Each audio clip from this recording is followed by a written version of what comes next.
Good afternoon, good morning, everyone. My name is Mertal Hariri, and I'm the CEO and President of Canadian Science Policy Center. On behalf of my colleagues, I want to thank you for your participation. And first, allow me to start with land acknowledgement. I am located in Newmarket, Ontario, which is the traditional land and unceded territory of the Indigenous peoples, including Huron-Wendat, Haudenosaunee, and Anishinaabe and the Métis. We recognize their long stewardship of the land, and we are grateful to have the opportunity to live and work here. Welcome to yet another panel session of the series on geopolitical shift and Canada's innovation strategy. Over the course of the last few months, we at the Canadian Science Policy Center convened fascinating groups of industry leaders from different sectors to tackle the urgent questions of how can Canada build an innovation strategy in this changing world. A couple of weeks ago at the UN, Prime Minister called it rupture time, which is true, and how this means for different sectors, digital and high-tech industries that are to be resilient, bold, and future-facing. Among the questions that we will consider for the panel are what are the major challenges currently hindering innovations? How can policy better support private sector R&D investment? And what emerging global and domestic opportunities can Canada uniquely exploit in this period of transformation?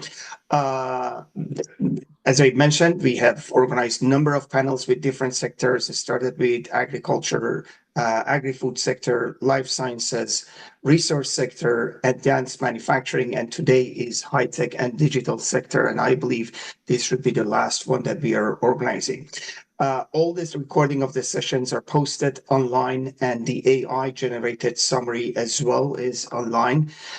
We will continue this conversation at the annual Science Policy Conference in the morning of Wednesday, November 19, which is dedicated to a symposium on this topic, innovation strategy in a changing world. All the reports will be synthesized and discussed at the conference.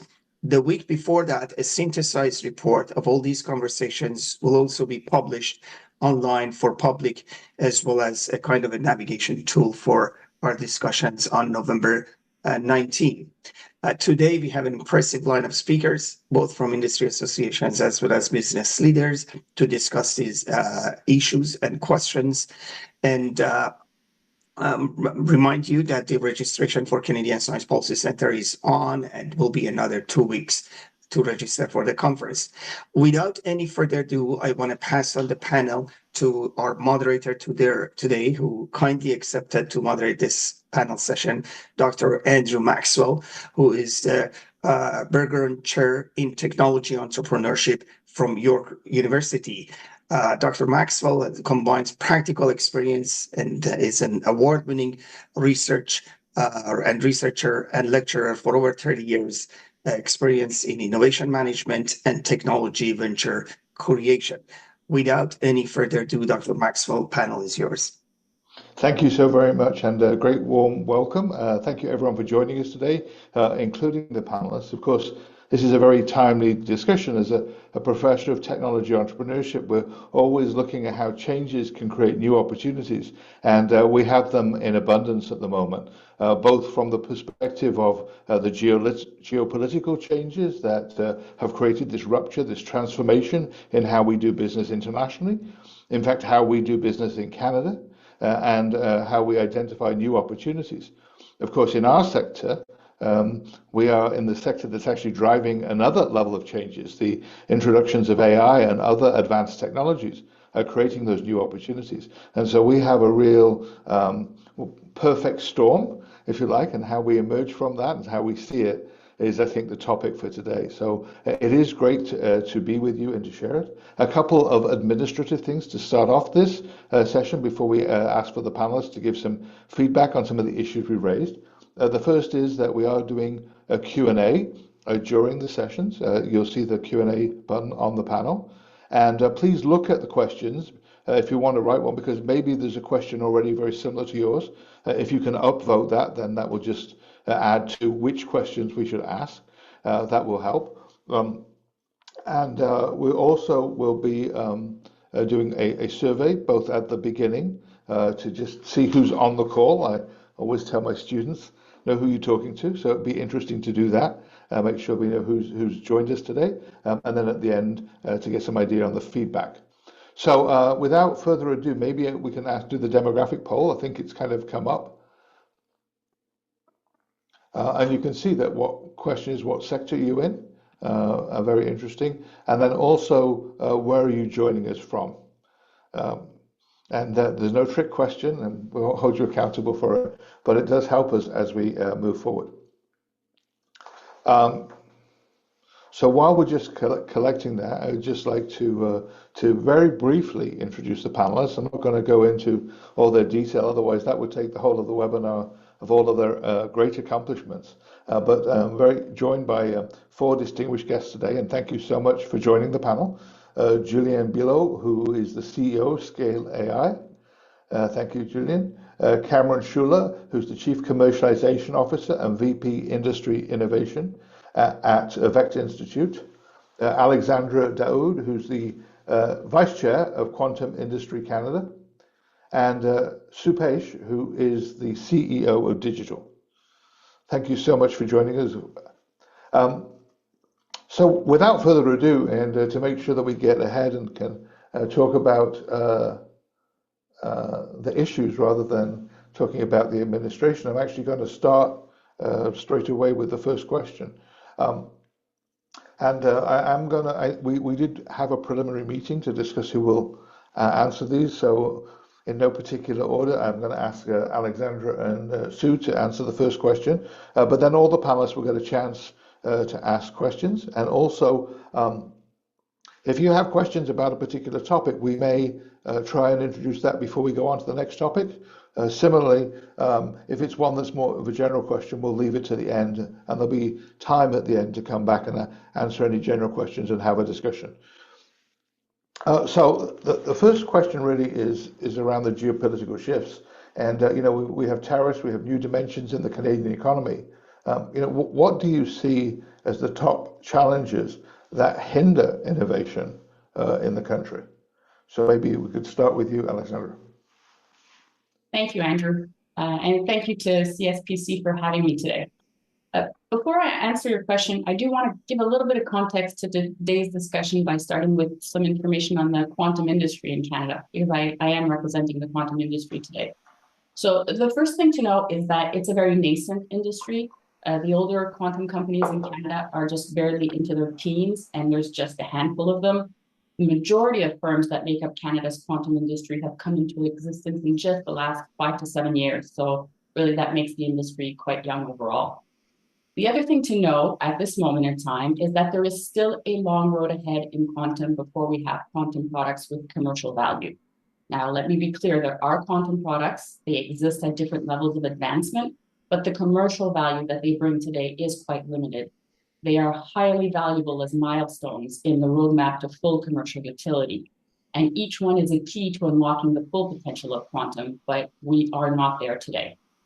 So coming back to your question about the top challenges for innovation, procurement is obviously a big one.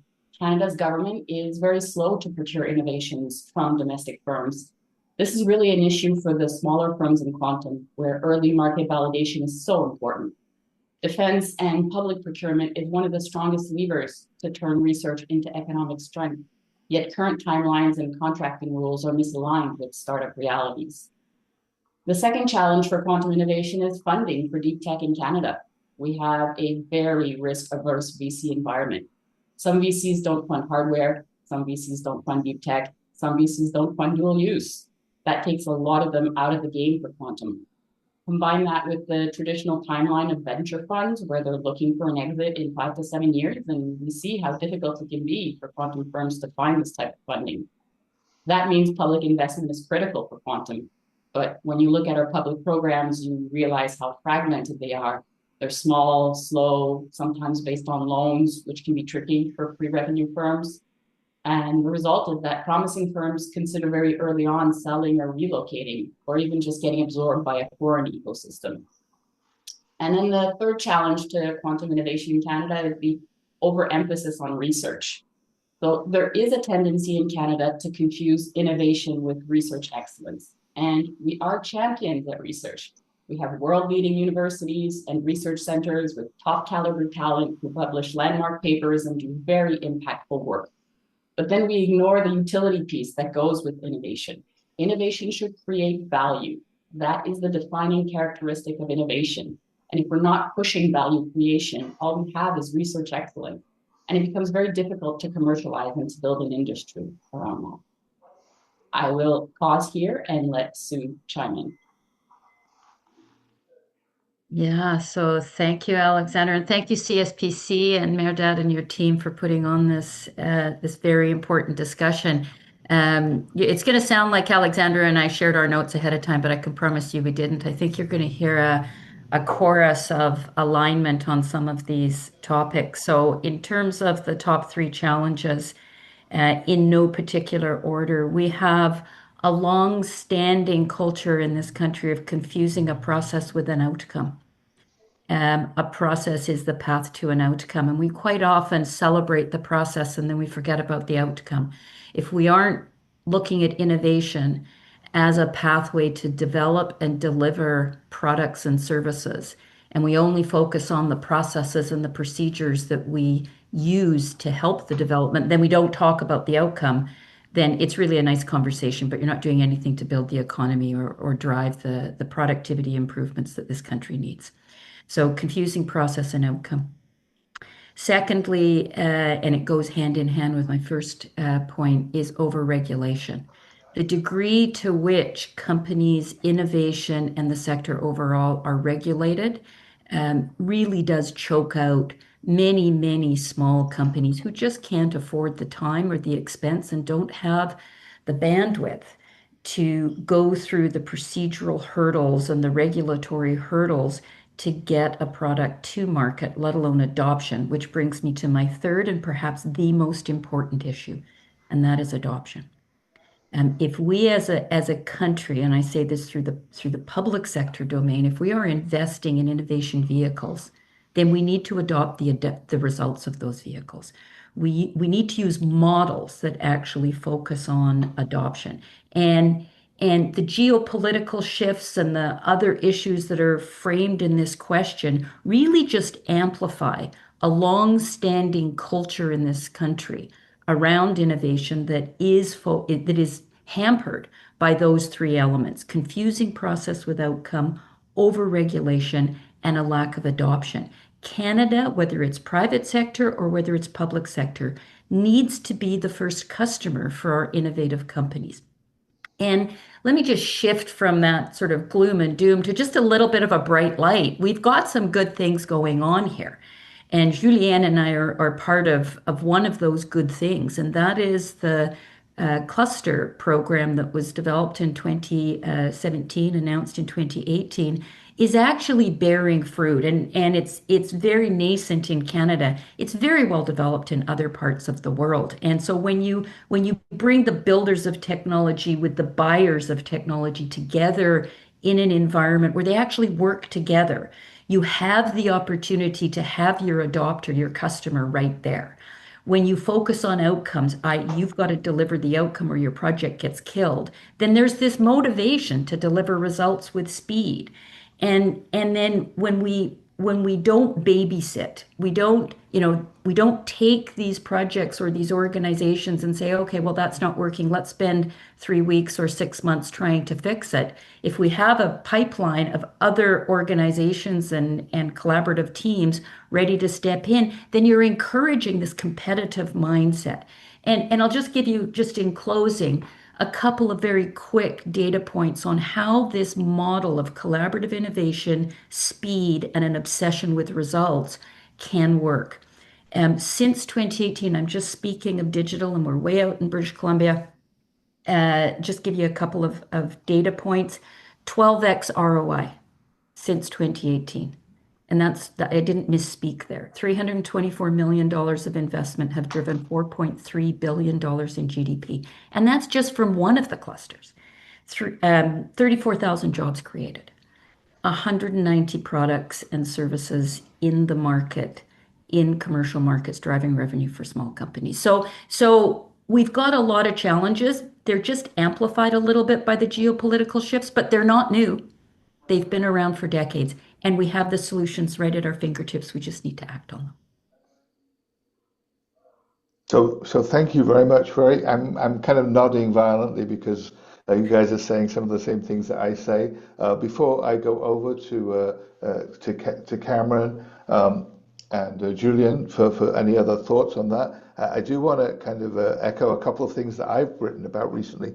One is obviously operate in a university environment, and the outcome of university research is publications, and we're embedded in that into the tenure system. You talk about dual use, defense and something else. Do you actually think that it's possible to do research that's designed to be published at the same time as you do it for use? Isn't there a need to actually recognize that getting your research in use is just as valuable as getting published? Who are you directing that to? Well, you just talked about the idea that we didn't, both of you kind of talked about this a little bit, that we didn't do research for adoption, and that we talked about, overemphasis on research. I mean, I just think I'm sitting in a university, right? So Yeah. I'm obviously exposed to it every day. And all the things that we do tend to focus on publications. And so that's our metric. And if that's how we're measured, I just think that might, agree with you that nothing is new. These are not new challenges, but maybe there's a willingness to do something about them because of the rupture that we've seen. So yeah, well, I think, and I think in the cluster model, at least, and I can just speak for digital here, in the cluster model, we bring researchers into every project, and it might not be a facility or an institution as laudable as York University or some of the universities, but academic or research institutions are a requirement on every one of our projects, and that's specifically to address the point that I raised, the point that you raised, and that is we Canada are one of the global leaders in research, and we celebrate that, and rightly so. But we kind of stop there and forget that research that is not actually commercialized, deployed for the benefit of industrial growth, economic success, is really important, but it actually doesn't help build the economy of the country. And rather than have research and academia over here and industry over here, and I was in a conversation not that long ago where a fairly prominent researcher was talking about a colleague who had gone to the dark side because the researcher had gone to work in a very well-known commercial enterprise. That kind of thinking is not helpful. And so we're all in this together. Researchers and academic brilliance is critical for industry to take that research, commercialize it, turn it into products and services that can then drive the economy.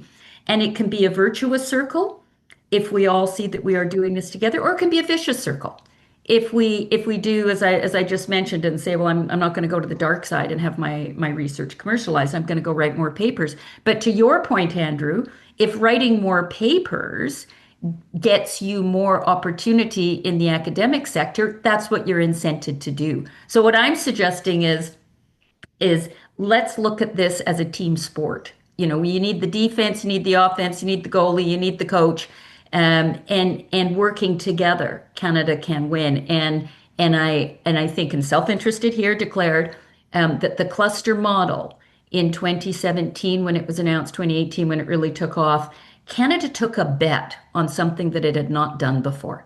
And what I'm saying is that bet, and Julien can speak for his experience, but my experience in digital and what I see across the 5 clusters, that bet's paying off for Canadian taxpayers, but it's also paying off in terms of the cultural shift we need to make sure that this country can actually elevate our productivity and our GDP growth so that we can actually get to the kind of prosperity that we say that we need in this country. Thank you. I do want to throw it open. Julian, Cameron, do you have some comments that you would like to add to this part of the discussion? I know we're going to move into other things about what we do in the future, but what the challenges are. Do you have Thoughts? Most definitely. I think that actually plays into the second question if you want to go there. So, So from why don't we do it when we get to the second question? That's why I was kind of trying to stay on the first question. yeah, Well, are there challenges? Are there new challenges? Are there specific challenges? I think um, Perhaps if you want to Stuart, stay on the Alexander. first, if you want to stay on the first question, because I'm also like Cameron, I want to ask, but on the second question mainly, but just on the first one though, the big challenge in the political environment is our neighbor south of the border is no more friendly. And I think that's really a critical issue. And we should consider innovation not only as a way to create wealth, but also as a way to control our sovereignty. And I think that's something quite new in a sense that historically we were benefiting from innovation and we really didn't care exactly where the innovation was coming. We were happy to have nice players in Canada, but we were happy to greet innovation from the US, China, and others. Now, when you are a company like Bombardier or others and you use a solution like Palantir or Microsoft, well, you never know what can happen in the long term. And AI and other technologies should be considered much more as sovereignty issues. And that has implication in the way we deal in the policy. And that will come to the second question, obviously. But meaning this link between innovation and sovereignty is something for me which is quite new in a sense that that was never seen that way really. But with the new geopolitical context, that's really the way we should see more and more innovation. Yeah, I want to add one other thing to that, Julian, which is if your mechanism for commercializing a research project is licensing, then there's a high likelihood that you license it to a US company, and therefore the economic value and the growth. So I think that you're absolutely right. We need to think more about it, how it builds sovereignty and the impact of that, and whether we should be as free in sharing that. I mean, other people have asked questions about digital sovereignty and how we do that. I think definitely some issues now on the table that are new. Well, Cameron, do you and want to if add? I can just Sorry, if I can of just course. lean into what Julien has spoken about and you've raised as well is this sovereignty issue. Um, if Canadian adopters, whether they are the private sector or whether they are the public sector or whether they're in an in-between sector, if they see Canadian technologies as their first choice, not as the choice that they will make after the United States has adopted the technology, then it's a game changer. But quite often, our companies, the companies that we work with, they often say that before they can get even a meeting, let alone a fulsome conversation with a potential customer in Canada, they want to know where else has your technology been adopted. And so whether that adopter is a college in Canada or a ministry in a province or a Canadian private sector organization, that cultural shift can fundamentally change the trajectory of innovation, adoption, company growth, economic growth, and then that virtual circle of having research feed the innovation engine that feeds the commercialization that then feeds the adoption and the growth and so it goes. So I think no matter who it is, whether it's government, whether it's a college, whether it's a private sector organization or a combination of the three in some consortia that's doing some big project, looks to Canada first, Canadian technology first for adoption. I think that's an essential shift that's just been amplified by the geopolitical issues. And to Julien's point, sovereignty. If we are selling our technology and our IP south of the border, that's not a good idea. Never has been a good idea, but it's really not a good idea now. yeah. So I Thank think you. sorry to Please interrupt. go ahead. Go ahead, Cameron. No, I was going to. You can ask me again to answer.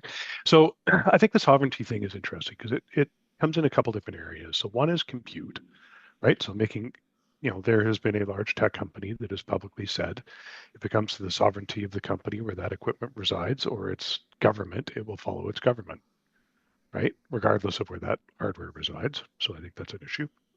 But the other part is what happens to your data, right? So ultimately, if you take a look at things like vendor lock-in and you look at companies who are taking your data and translating it and using it for other things, I think that's kind of an undertone that people don't necessarily clue into, but ultimately, what are companies doing with your data once you become a client, right? So part of the concern that we've heard for a number of years is at what point do you end up working for your vendors because they are so all-encompassing in what you do? And I think that's a challenge, right? I don't think it's insurmountable, but ultimately, an example I would use is I actually don't like the way technology spies on us, right? So my wife and I were talking about a particular location. All of a sudden, I start getting ads on my phone for vacationing in that area, right? I actually paid for that phone. I paid a lot of money for that phone. I paid a lot of money for the OS. I pay for all those things. And that is bothersome to me. And there is no real way to turn it off. And so when you start thinking about data sovereignty, I think that really matters because our data is being used to monetize us, but it's after we've already paid. And then it's also being used to monetize for other people. And so that sovereignty piece, I think, is a much larger conversation. I think that's a really great point, and I think we don't think about it enough. Hopefully, conversations like the one today will make us think about that a bit more. I want to build one point before I go into the second question, which is understanding adoption. I'm going to say without trying to be self-effacing, that's what I research. My research is around the adoption decision. It's not, I'm an engineer, but it's behavioral economics, and it's how can you introduce processes, systems, so people can find out, trial, different business, but all of those things combine to help when you have a solution get adoption. And I think we don't recognize that is a discipline in itself because you need to understand the technology, the business behavior, and it's a big challenge because it's so multidisciplinary. And I think that is one of the challenges and things that maybe we could work on. Go to question two, which is a little bit more on the solution side and more about how, again, I'm going to ask Cameron and Julian to respond to this, which is how should the government and industry respond to these challenges to enable long-term innovation and competitiveness, and I'm going to say prosperity. Yeah, so let me start out with a bit of context. So I was one of the authors of the Pan-Canadian AI strategy. And what's interesting about that is this is one of the few times government has actually said we're only going to invest in a few things. It wasn't the peanut butter approach of where everyone gets a piece. And it did hurt some feelings, but ultimately, if you take a look at what we've done, so Vector was created in 2017 on the heels of that. I used to lead AMI in Alberta, so I've got a much longer history in AI. But Vector really has two streams. It has a stream of research, and that research is not just curiosity driven, it also produces talent. And of the thousands and thousands of students that have graduated across Canada, because we're attached to 8 different universities, and that's where we have faculty. We're attached to even more universities than that. 90% of all master's students stay in Canada and over 80% of all PhDs. And I'm generally not in favor of build it and they will come, but ultimately the volume of talent that is here gives a reason for companies to come. And so that's a very real thing. So that's one of the pieces. Now, my purview when I came to Vector, it was effectively greenfield, was to how do we actually help Canadian companies adopt? So my team's role is how do you accelerate AI adoption? How do you take leading edge research and make it useful for companies? And we have over 30 large enterprise partners representing $1.5 trillion in revenue and 3.5 or 4 million employees. We have hundreds, and I want to emphasize hundreds of SMEs, and they're all Canadian based that we work with as well. And they're developers of technology. So our company's worked on over 500 different use cases. It is based on technology created at Vector, and these companies are able to commercialize it from there. And so ultimately, when we think about driving commercial outcomes and adoption, it really comes down to how do we make technology available faster than anyone else? What do I mean by faster? So the T in ChatGPT stands for transformer. We worked with our partners 6.5 years ago on transformers, long before anyone else was doing it. So how do we actually get Canadian companies to work on these things earlier and do the really hard things? If it ends up in somebody else's roadmap and it's in your roadmap, everyone's doing it. So it really is that, how do we accelerate adoption? A couple of outcomes I'd like to highlight here is we've had, and I'll give you a couple of quotes from companies. So one company that said what would have taken us 6 months or maybe never, we did with Vector because we're able to get it done in 6 weeks. And that's a combination of how to use the technology and actual physical code that they can use. Second quote was somebody building a platform for their foundation models, and they took 3 months because they worked with us on deployment versus 18 months. So we do, even though we have over 2,000 researchers, we're in a position where we do have a very strong focus on how do we actually drive adoption. Anyhow, I'll leave it there because I probably said enough. You move on to Julia. Thank you so much, Julian. Yeah, no, I mean, it's very fascinating because Cameron and me are going to the same goal, but from different ways. And, it's interesting because if you think, well, as Sue described, the superclusters were built basically on one side to support adoption, but on the other side to help create Canadian IP. That was the goal. Scale AI was created, really focused on the AI industry to do that. And for me, there's really two approaches for developing commercialization, and which raise different challenges. One is very well known and documented. That was mainly, not only, but mainly the Pan-Canadian AI strategy, which is more kind of a top-down approach, which is we have researchers, we have great ideas, let's partner with enterprise and try to find ways to connect these researchers with companies. And meaning that's what the startup are doing also on the other side. They have ideas, they have technologies, and they try to find a market. But there's also another approach which is much more bottom-up. That's really the one we try to develop at Scale AI, and we think that's a critical one, and government should really also look at this one, because the first one, top-down, is quite obvious. Every government will look at that. The second one, which is more bottom-up, is a bit more different and elusive for governments. The more bottom-up approach is really about adoption is key, and the importance of it's absolutely critical to have a very big internal market. And that's something which is very much discounted innovation. If you think about the US are very, very successful in innovation. Of course, they have talent, they have capital, but they have 350 million people as a domain. So the companies can obviously test their innovation, have customers, and when you have customers, you can have much better products and you can raise much more money.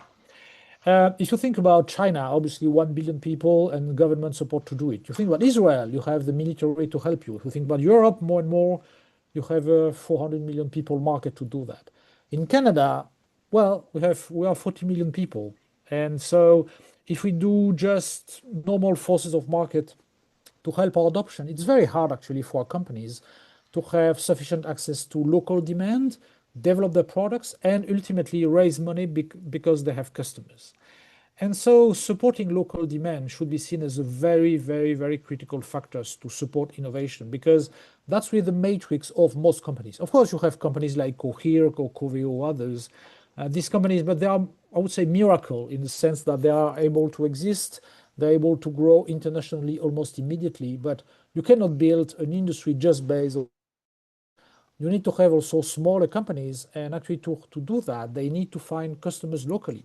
Because the virtual circle at the end is, if these companies find customers locally, then they can grow their products, they can improve their products, they can of course raise more money or have more revenues because they have customer money, and then they can export because they have references and they have market-proven solutions. So, meaning, of course, top-down approach, that's absolutely key. That's supporting innovation. That's very well known. But I would really advocate that government should really spend much more time on supporting local demand, local market, because that's absolutely key also to support innovation. Meaning, if we have great ideas and no customers, at the end of the day, these ideas will be bought by somebody else or will disappear. So having a huge opportunity in terms of customers is, for me, absolutely critical for Canada. And so if you think about government support, our government should really think about supporting more adoption,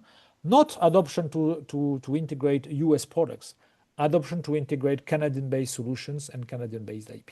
And that would be very, very useful for the country. Julian, thank you very much. I'm going to make one quick comment, and then I know Alexandra has a quick hand up. I recently wrote a piece around how we should extend SHRED to the adoption phase. It focuses on research, but it stops then. And if you try and do adoption stuff with first customer, I'm not talking about general adoption, it stops. And so we tend to not realize how difficult that is and not put the resources. Alexandra, you still want to ask a question? Yeah, I want to jump off something that Julien said about government supporting more industry. And I think in addition to that, I think government needs to understand industry more. So at QIC, we're trying to play a role in helping government understand the challenges between government and the industry is really key. That's where we're trying to generate the most value. So we really need to enhance that communication between government and the industry so that a better understanding of the two really allows a better alignment of whatever government does to support the industry. I think as a whole, especially in quantum, the industry has to engage in defense projects more. The closer industry and defense are, again, a better alignment between the two.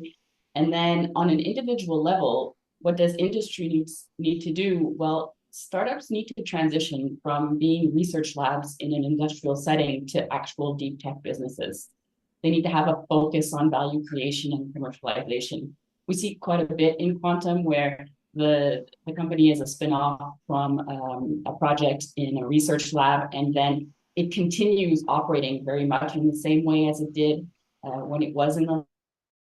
Maybe there needs to be better guidance or some sort of assistance to help these companies transition, but industry needs to play its role as well in focusing on value creation and commercialization.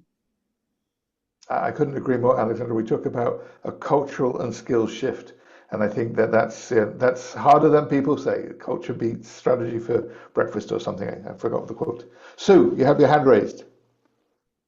Yeah, and I feel in some ways, sorry, I'll lower my hand.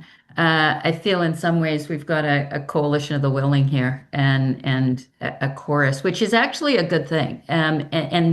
And I see 5 boxes on my screen. If there was a 6th box that was a deputy minister or a senior government official joining the conversation, I'd feel even better. But I really do think to sort of add to the conversation, policymakers and government need to celebrate industry success. And that's something that that happens a little bit with small companies, but celebrating the 10th or the 11th employee, that's really good. Celebrating the 1,000th or the 10,000th employee, that's even better. Because what we see with a lot of the organizations in digital is they do get a lot of encouragement and engagement, whether it's with provincial or federal governments, as they are starting up and they get to the 10th employee or they get to the 15th employee. And then they get a big customer that might be in Australia or might be in the United States, and they grow and they get to maybe 50 employees. And then it's almost as if nobody's home in the government context. And now you're kind of on your own. And what we think of as a medium or medium large company in Canada is really a teeny weeny company when looked against global standards, especially that big south of the border. And so if we can all think together that we're in this together to grow a better Canada for our kids and our grandkids, let alone for ourselves, and that government, academia, startups and the innovation, if you will, the innovation community, although I think big companies are innovators, and the global leaders that are Canadian based, we're all in this together, then I think we can move really fast. And we did this. We know how to do this. It was called COVID. And when you look at what this country did in COVID, we sort of threw away the historical rule book of who has what role to play in what point of a deployment of a vaccine or a procurement of a vaccine. And we sort of threw that away and said, what's the end result we want? We want to get Canadians vaccinated. If we look at the outcome when it comes to innovation, and we look at what are we trying to do here? We're trying to grow the Canadian economy. We're trying to grow the Canadian economy by growing the whole food chain, if you will, of industrial success, from startup to scale up to mid-size to national leader to global leader. And what will it take? And we do this in digital. We quite often say, okay, what are we trying to get to? What will it take? And work backwards. Then you get a mindset that doesn't get so clogged with, well, this is the way we've always done it.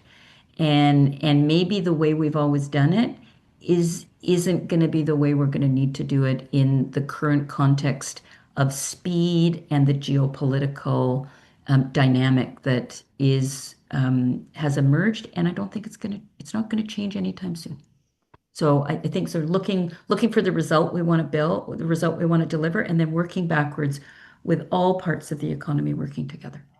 And that, again, that's in part what Julian and I spend our days doing, is bringing government, startups, researchers, innovators, and academia together to try and build these new technologies. We all seem to speak with the same voice a little bit. Cameron, I know you want to say something, and then we're going on to the third question. Yeah, I'll be fairly quick. So I think government needs to be the first adopter. And there needs to be, like, if you think of the SBIR program in the US, it's actually material. It's like 2% of budgets. And if you don't use it, you lose it. Right. And so when you start, and I also like your idea of the equivalent of shred for adoption. We deal, like I said, hundreds of small companies, and the one that's going to stand out amongst them is one that said, for a Canadian company, it takes about 18 months from first meeting to working with them. In the US, it's 4. Like Canadian, so if we're not going to change culture, incentive, like, and that's what you're talking about, right? Is put that incentive in place.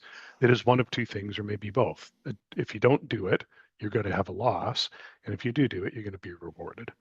And I think that's incredibly valuable, and both for private government. But I think, Canadian governments spend a lot of money. They should be looking at Canada first for things that actually meet the need.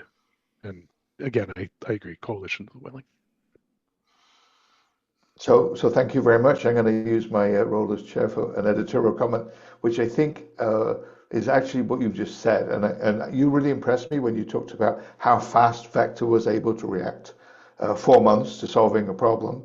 I mean, I think, especially in universities, but our systems do not react fast. And they're designed not to react fast. They're designed to put in safeguards, which actually get in the way of that. And the reality is, many times when you don't act fast, you miss the opportunity. And so there's some cultural things. People want 90% of the data to make a decision, but they should be able to make it with 60% of the data. Some of these things, which are in I call the science or art of adoption, are cultural things that I think can change. And governments have a massive role to play in that. So thank you. So I'm If going I to go could on. can I just Of course, just make of one course. quick comment there? The world's not waiting for Canada, and back in using the COVID example, and just slips through me behind what Cameron has said. Um, During COVID, I remember we got a call and call from Ottawa that said, like, what can you do to help? And I said, did you have anything in mind? And they said, well, no, not really. But what do you think you can do? And we were, the clusters were just barely finding our feet at that point. And so we did a really quick scan of the very new membership that we had, having only been, functioning for a couple of years. And we identified a few things: access to health services, access to food insecurity during COVID was a huge issue. And then we went to industry and said, what result do we need? And in the space of 60 days, we were able to deploy $60 million of investment to mostly small and medium companies. Some of those companies have now grown to be true international leaders. One of them, Telewound, which uses AI to basically remove the person from wound care. I didn't know wound care was a significant part of the health budget, but it is apparently. But you can using AI and an attachment to your phone, you can actually take a medical grade image of a wound and then get guidance on how to treat that wound from wound specialists that look at the image and give the patient or the caregiver guidance. And that was deployed in a matter of weeks and released thousands of nurses back into the workforce to help where where they were needed more. But here's the story and so that's a really positive story from COVID. But here's the story now. Telewound is now one of the world's leading wound care facilities. 1 million patients a year, 20,000 clinicians, 200,000 patients a year serviced across 4,000 facilities. Very few of them in Canada, like single digits. And so, get this coalition of the willing, where to pick up on some of my colleagues here, maybe some of our public sector organizations look at themselves as the first adopters, whether that's a ministry or whether it's a Crown Corp or something like that, so that we can keep these Canadian companies at home and growing at home. Sue, thank you very much for sharing that insight. I love the story. I always write about the fact that education and healthcare are big opportunities for us in Canada because, in a way, we deal with them differently than they do in the States. So it creates opportunities, and prevention and dealing with patient-led AI-assisted solutions are really, really important. So it's a great example to share. I am going to move on to the next question, which is how can Canada enhance private investment and capitalize on some of these emerging opportunities? I'm going to ask Sue and Cameron if they would like to make some comments. You go first, Cameron. I just spoke. Fortunately or unfortunately, I'm never short for words. So I want to actually pump up Canada for a bit here. So we are 10th in the world for GDP, and we're somewhere around 38th in population. And we're 8th in the world for AI because it's the world in which I work. Having said that, we used to be 3rd. So it's rather frustrating that we're now 8th. So a couple things that need to happen from my perspective. So I would say we have, when I view the world in which I work across hundreds of companies, our companies are leaders. The Canadian banks are leaders globally in adopting AI. RBC again is number 3 in the world, but the other Canadian banks are also in the tops of the world. I haven't looked at the numbers for this year. Last year, they filed 14% of the patent solutions as well. So again, thinking about the size of our country, we punch above our weight, but we do live next door to, the largest economy in the world. And so I think we start taking a look at this private investment. I think it's really just having a sense of urgency, right? Canadians, so I do a lot of talks. One of the things I ask people is I've done this in front of thousands of people in a room. What is Canada good at? You get hockey. That's very true, but we're very uncomfortable bragging about what we're good at. It is un-Canadian, it is impolite, and we actually need to really grab that and say, Canada's great at lots of things, and how do we actually, again, hard to change culture. So going back to how do we actually drive that sense of urgency? One of our partners PwC puts out a CEO report every year. So last year, I think it was 36% of all CEOs globally thought within 10 years their companies are going to be irrelevant. That number went up this year, and it's now only 9 years left from that last year one, right? Companies have to be reinventing themselves. And this is something, that sense of urgency is, if we don't do this, not only do Canadians lose out, but our industries will lose out, our employers will lose out. And how do we actually light that fire under them? And I think that, going back to that, either incentive or penalties for doing it, I'm sure there are smarter people than me trying to figure this out, but ultimately it's that sense of urgency that Canadian companies need to stand up the same way we do in sports, where we're very comfortable in saying we're going to win gold and we're going to beat everyone else, and do the same across all of the industries that we work in. Thank you. Sue? Yeah, everything that he said, and then some.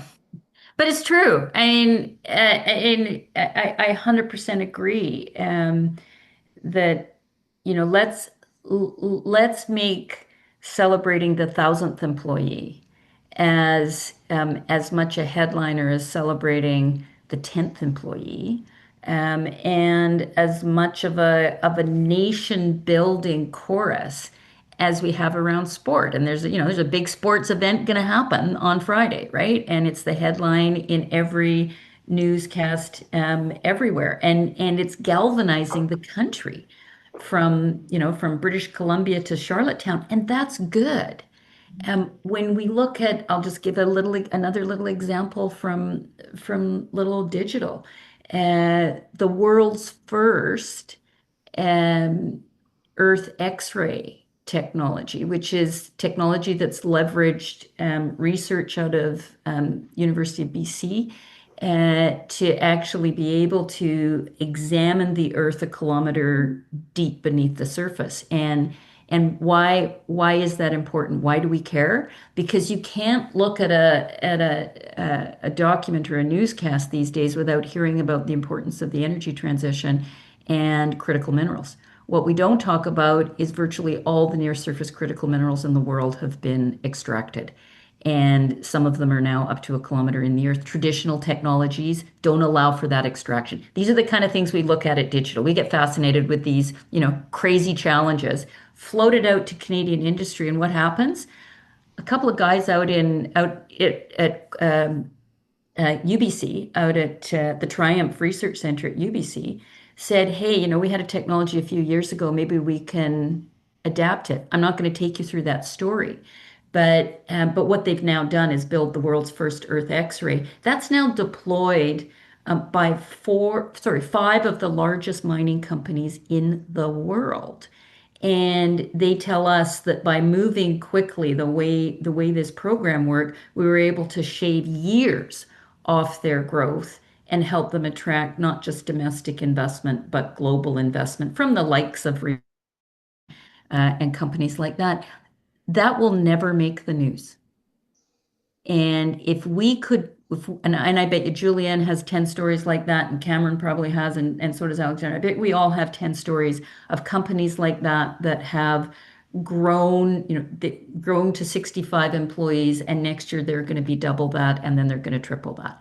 And if we celebrated that as part of our cultural fabric, and we start celebrating that when kids are in grade 3, then we create this virtuous circle that industrial growth and economic sovereignty, let alone technology sovereignty, is part of what we cheer for as much as we cheer for other things across the spectrum. And again, I think what Julianne and I do in our little shops, as well as the other 3 clusters, we're trying to do that. Getting the attention is harder. I wish we had a baseball team that was interested in. Maybe we will, and we'll get there. Julian, you want to add something? Yeah, no, absolutely. And to piggyback on what Sue just said, I mean, we need to create innovation. Innovation is fine, but we need to create industries. And I think it's how we move from isolated innovation to creating industry players that are able to basically industrial solution and then commercialize locally and internationally. And that's really where we need to build the fabric for this country, which is helping these players, industry players, the ones you refer to in the mining industry, all the AI service providers that didn't exist basically in 2019, and we were able, from a scale AI perspective, to help grow, and now ranging 100, 150 people, each of them. That's really this industry which is critical, because at the end of the day, if you want to be a sovereign country, you need to have an industry who is able to create solutions and homegrown solution and Canadian IP board, and with a sufficient critical mass so that all these companies are not bought one after another by the US or by other countries. So, meaning we talk a lot about innovation and opportunities, whether bottom up or top down, but the next step is really helping create champions industry where players are able to really manage that innovation and are able then to export and grow and create wealth for the country. So. Julian, thank you very much. And just to reinforce that, I think that we need to also view some of these companies that are in that cluster as learning companies that help people in those companies learn and adapt and maybe go into the next company that's part of that cluster or take it through the next stage. Because I think we, at the moment, we have companies that are very successful, but then they kind of stay in their geography and their niche. And we could look more at how they build clusters. And maybe in some of the technology areas we're in, they may not be geo-constrained as they have been. Sue, I know you want to add something. I'm just looking at the chat and a couple of questions there that I'll just pull on. Lynn Zesta made a comment about healthcare and declare I spent about 20 years in healthcare, and I'm still recovering. But 100% there's an opportunity to help our healthcare system do better at adoption. And small point, but significant point. I'm not sure about this fiscal year, but last couple of fiscal years, healthcare is the single largest budget item in every provincial budget, and it's growing faster in every province, faster than the GDP growth in most provinces. You don't have to be a mathematician to figure that out with an aging population. If we don't address healthcare, and the cost and the burden that it places on our economy, let alone on the health of the citizens, we've got a big problem coming. And we have one of the companies in our domain deployed their technology in multiple companies around the world. And I said, what about some Canadian adoption? And here's the story they told me. If I want to go to the NHS, the National Health Service for Great Britain, I can make basically one set of submissions to one procurement facility, and either it's a win or lose. I get adopted in the NHS or I don't. To do it just in British Columbia, just in one province, 28 different vehicles for submission. And so I think and I'm not saying that to complain, I'm saying there's an opportunity here. Even we have a multifaceted healthcare system where it's actually done by the provinces. But if each province had one procurement approach, that would significantly enhance the ability to deploy some of the healthcare technology that's grown out of health research. We have some of the best health research in the world and fantastic technologies coming out, but they're not being deployed in Canada. So again, I see that as an opportunity there. And then in terms of Dan's comment on governments being early adopters, I 100% agree with what he says there, that we need to have requirements that are streamlined or smooth, that look at things from a perspective of not just what government needs, but how can government work with Canadian companies to help adopt their technology and then grow. So I just wanted to note. Sure, no, that's very helpful. I'm going to come to Alexandra in a second. I want to make one challenge statement about healthcare. We need to say that we're going to spend less on healthcare and do more. And Yeah, well, that gets back to the AI, end result. That gets yes, back to exactly. let's talk about the result. AI allows us to have our cake and eat it too. 100%. Yet all the politicians, if you said, I'm going to spend 10% less on healthcare, they would get hammered. And we need to. But if you looked at it differently and said, we are going to improve Oh, access absolutely. No, so 100%. that you can access a physician within 5 hours, not 5 months. And we're going to use AI to help identify the physician. If we looked at it differently. We're speaking from the same playbook. Yeah. We have a startup out of our lab called Skinopathy that uses photo analysis of skin conditions to detect skin cancer and can get you to a doctor in 2 hours. And the biggest benefit is you get to see the doctor fast before the cancer gets worse. So, well, we should talk, because one of our technologies by a little company in Meta Optima is now deployed across Australia, and okay. it's using AI to do the same thing. But she's adopted it in Australia, but not in Canada. So I think there's lots of opportunity to improve the health system. We need a Absolutely fantastic. willing person at the other end. Alexandra, do you want to add something? Yeah, I just want to wrap up this discussion on our third question by coming back to the original question of, how can Canada enhance private sector R&D investment? And Julien talks about, creating new industries.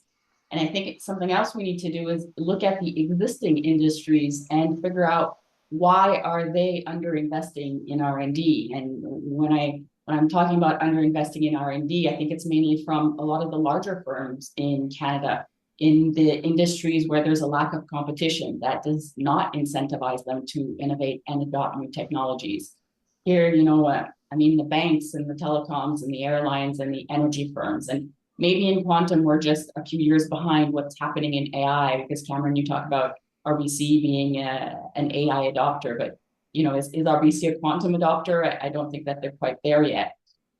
So how do we incentivize that? Well, these large firms are very much at risk of being disrupted, And partnerships with smaller firms that are entirely R&D based would be so advantageous for both sides. The smaller firms get funding, they get exposure to more of a business environment, and then the larger firms can start their quantum learning process and avoid being left behind and that disruption that is coming. So, we really need to think about these very well-established industries that are fighting the need for the R&D investment and sort of just sitting back in the way that they're currently doing things, and see how we can help them work with the small firms, and then everybody wins.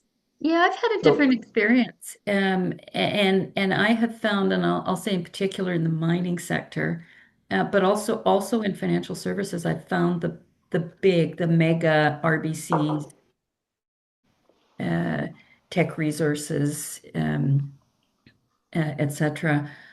I've found them to be actually very curious, not resistant, but very curious about how can they actually get into an environment where they can explore new technologies or explore some of these small companies without necessarily the expectation that they will adopt or they will be the first customer, but not discounting that.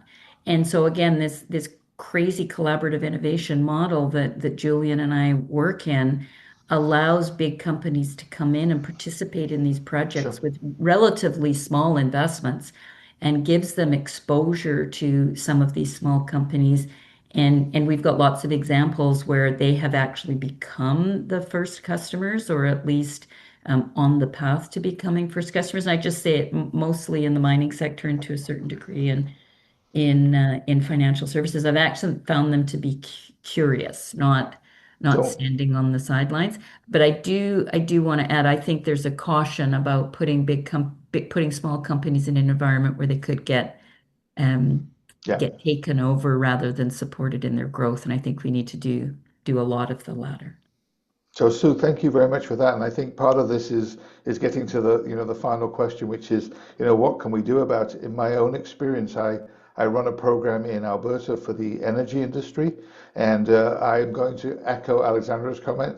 They are not innovation hungry. They are innovation curious, but getting from innovation curious to innovation adopters is a challenge. And the question I always ask is, what's the they always tell me, the risks of adopting innovation, but what are the consequences of not adopting the innovation? And that's something that is harder. And usually they say it's not on my pay grade, so it kind of comes together. But we'd love to talk about that. I'm going to move to the fourth question in the interest of time, and I think we have kind of pointed to this in some of our previous discussions. But what new opportunities or advantages should Canada exploit in this sector, despite or because of the changing global landscape? And I'm going to ask Julian and then Alexandra to give some thoughts to that. Well, we have a lot of issues in this new context, obviously, because we are small, because we are alone. But Switzerland, being small and alone, is one of the most prosperous countries in the world. So you have ways to do some things, even when you are small and alone. And that's exactly the type of thing Canada should look at, which is, at the end of the day, we are a democratic country. We are respectful of human rights. We believe in the rules of law. And I'm saying that because it's not obvious everywhere right now, even in OECD countries. We can create an environment where we are friendly for business and also friendly for solutions that are lasting long-term solutions. And we should not discount that, meaning Switzerland, as I said, was able to do that for centuries and exist despite many, many issues and many, many powerful neighbors that all of them wanted to invade Switzerland at any point. So it's feasible to do that, but you need to create a stable environment. You have to create a business-friendly environment. You have to have partners. You need to have alliances, and so obviously you need to find opportunities everywhere. Meaning, our normal way of working was to look south. Obviously, our new normal way of working should be to look east and potentially west, and that's going to change a lot of things. So we need to transform what is a constraint today as an opportunity. I think that's exactly what our Prime Minister wants to say, which is today we rely much too much on export to the US. We need to change our business, and that's exactly true in the AI space and the digital space. We need, first of all, to stay strong on our assets, and second, to find partners. Meaning the Cohere Mistral discussion is a good example. Meaning we could have Cohere and Mistral fighting against each other and kill each other, and then France and Canada will be just out of any solution comparing to ChatGPT and others. Or we can have these two companies working together, or the two countries working together to try to optimize instead of compete. And in that case, we perhaps have a chance to exist in this large language model industry comparing to ChatGPT, OpenAI, or others. So that's really where the opportunity is. The opportunity is in the constraint. Constraint is we are small, we are alone. The opportunity is, well, let's use that and let's try to do lemonade when we have lemons, if I may say. I think also we have a lot of friends, Julian. I mean, Yeah, we're that's true. small, Meaning and we I were don't feel, as maybe you no. suggested, I think there's a Well, lot of people that think very highly of Canada, and that's true. No, so that's very true. Meaning I was in Hanover or Vivatech, so Hanover in Germany well, in the beginning of 25 and Vivatech in June 25. Canada was the country of honor in these two events. And basically I never saw so many people talking so great about Canada, but we need to transform that into business opportunities. And that's exactly what we need to do. Yeah. thank you very much. Alexandra. Right. I'm gonna keep harping on this, but this is so key to quantum is we absolutely need to increase our investment in defense and enhance our defense capabilities. And quantum is so critical for this. Civilian and defense applications share the same technology base, so public investment in one strengthens both. I think Canada should also be leveraging defense and infrastructure missions like NORAD modernization, NATO capabilities, and Arctic security to drive applied R&D. And in fact, Canada should think big. They should commit to being the world leader in quantum applications for the Arctic. There's really no reason not to do this. We have all of the capabilities. You can build an entire industry around it. It plays into global influence. There's a link to climate change, and it's critical to our national defense. Having this mission-driven objective give clear direction, and it could really empower the nation. And finally, I'll say that Canada should be taking advantage of the changing global landscape to reboot the national quantum strategy and transform it into an industry-led, mission-oriented strategy that's really focused on commercialization, manufacturing, and adoption. I think those are really key and should always be our objectives in everything we do quantum-wise. Thank you very much. And I do get the sense, although maybe this is a closing comment, not one for before Sue talks, is that we have some very interesting shared perspective on the challenges, and maybe we can learn more from each other about how to address them, because I keep seeing common themes about, adoption and speed and collaboration and looking to different partners. I think some of these things that are common, and it's great to see that and to be facilitated by this conversation. Sue. Quick comment, just slipstreaming behind Alexandra on this topic and the idea of dual use and technologies that might have been developed in one domain for one purpose. Now with the new environment in which we live, how can we redeploy or how can we use? And I'm just going to give you two quick stories, true stories, out of our little shop. A technology that was developed to help farmers better plant the right products given the changing soil content because of global warming. So technology that examined what's in the soil and did mapping of soil and used AI to help inform whether you planted barley or whether you planted carrots. And then I got a call from this entrepreneur a few years ago when Russia invaded Ukraine. And he said, there's millions of hectares of land that are inaccessible now because of these undetonated ordinances or the craters created by the explosions. We can use our technology. And I hadn't thought that way, but there's a creative entrepreneur. We did try to navigate that through traditional means, but it didn't work. And so we went to a non-traditional mean, i.e., call the tractor dealer in Kyiv, whose customers are not able to do anything because of being unable to access these fields.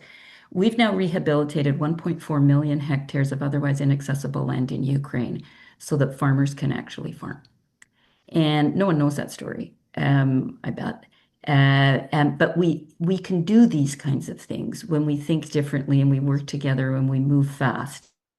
One other tiny story about another technology that was developed to try and help identify fish were migrating to, and using different technologies to help fishing. And in a conversation with someone in the Philippines, they were talking about the terrible problem they have there with illegal fishing, literally ships that go under the radar.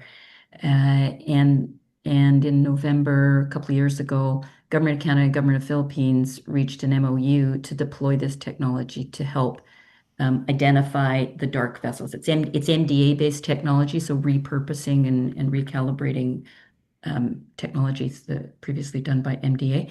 And people don't know about that in Canada. I bet you nobody on this call has heard about what we're doing Canada's doing in the Ukraine, or what we're doing in the Philippines.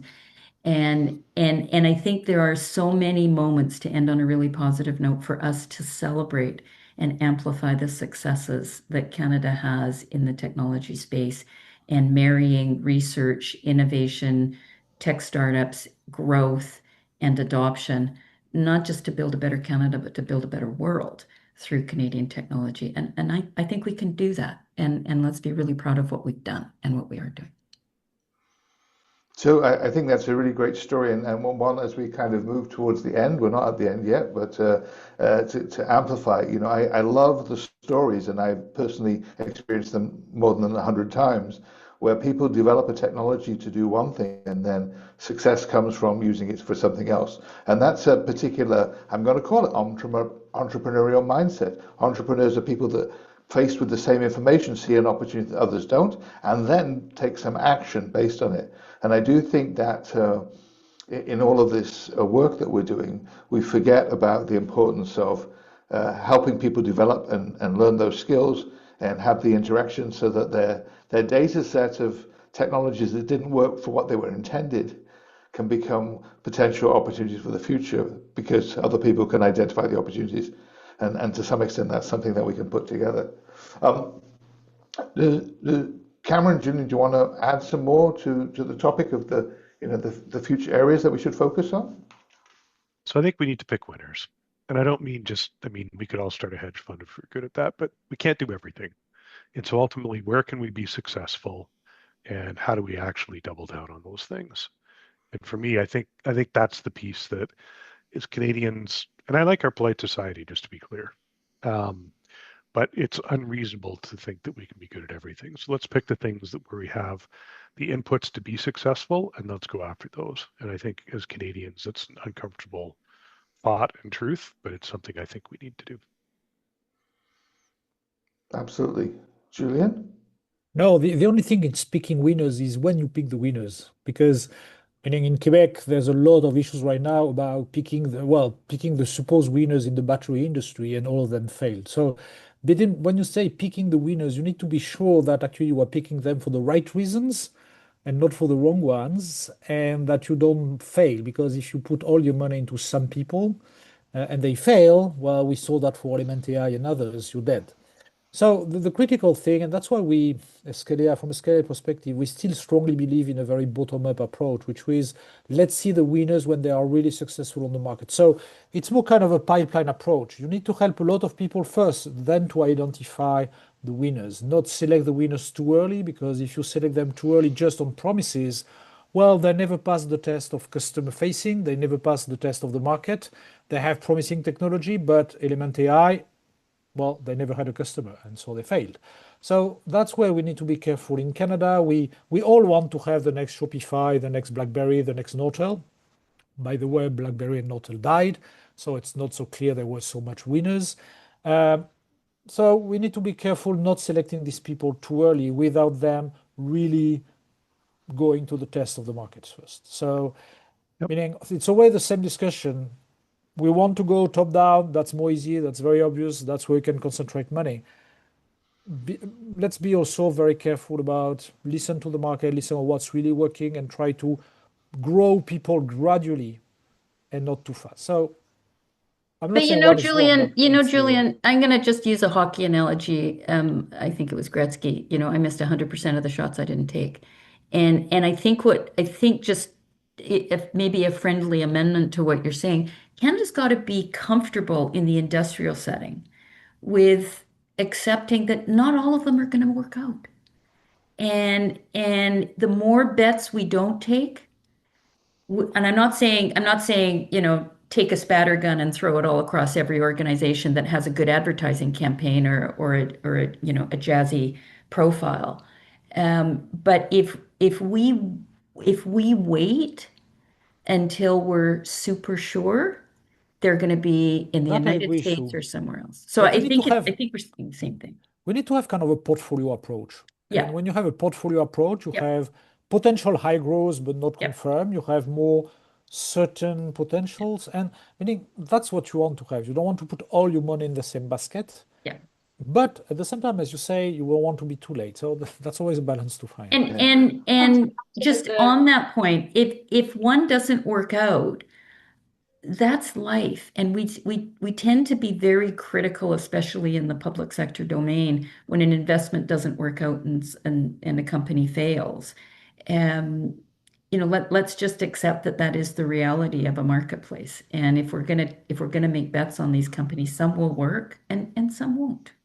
So can I just add a couple of things? I know Cameron has his hand up, but um, I think we need to differentiate between the venture and the entrepreneur, because even if the venture fails, the entrepreneur probably is going to go on and learn from that Fair. and do well another. And I think that's the ecosystem that we talked about before that we see in Silicon Valley or maybe in Israel, where they're always helping the next generation.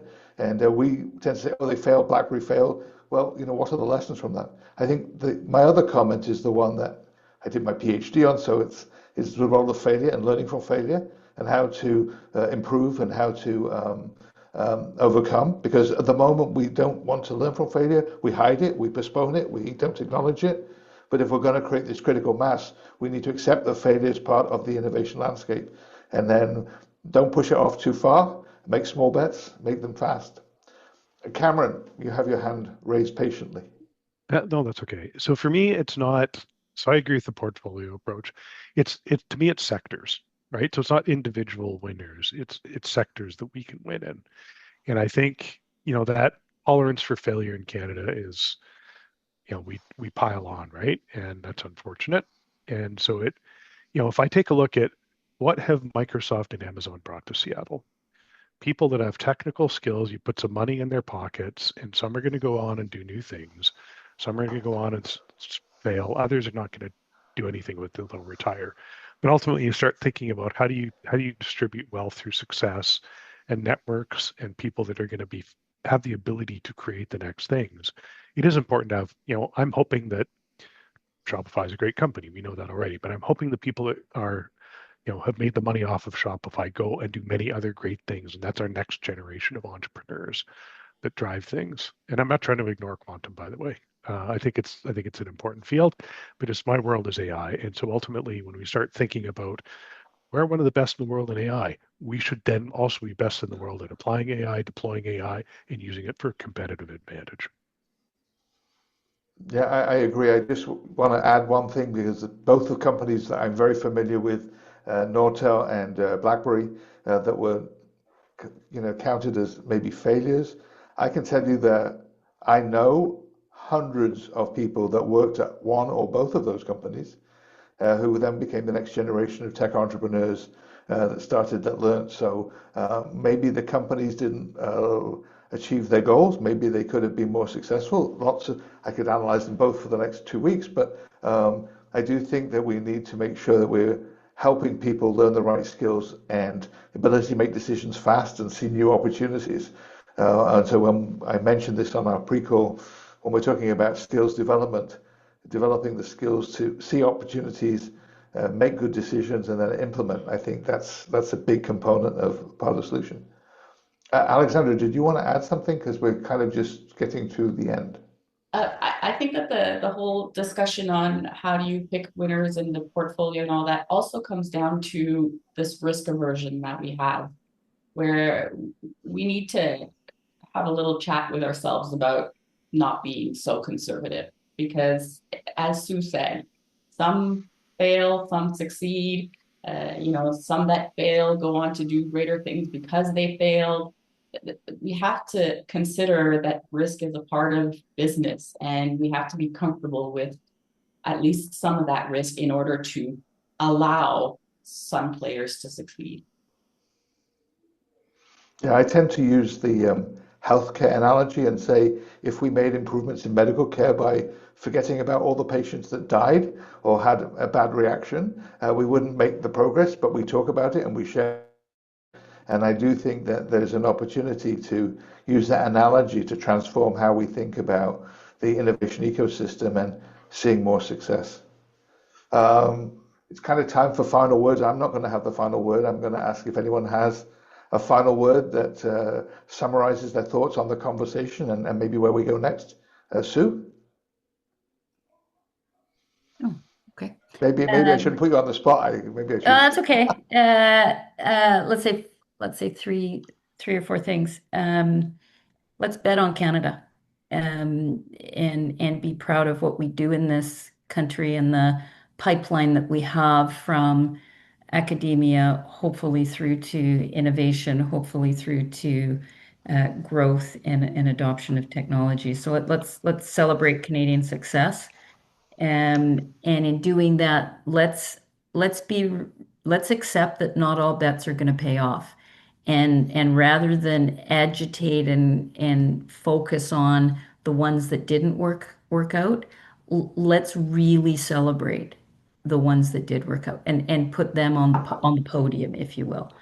And then when we look at how do we improve our success rate, let's look at this model of collaborative innovation. It's pretty new, and 7-8 years in,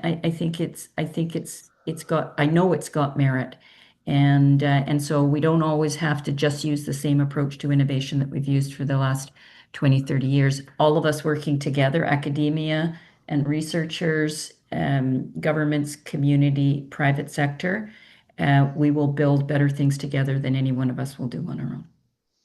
So absolutely, and I'm not going to do final words, but I think building the bridges between academia and industry is really important.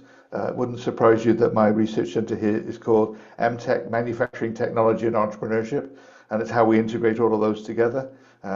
So I think that is part of the challenge, and absolutely. Cameron, any final comments?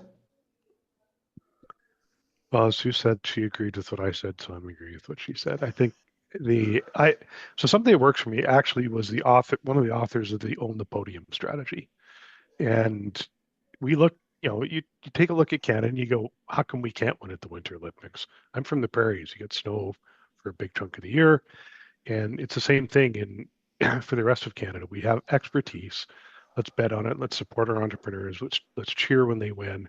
Let's boost them up when they fail. Let's just be good people in terms of wanting to see Canada win. Julian, Alexandra, any final comments?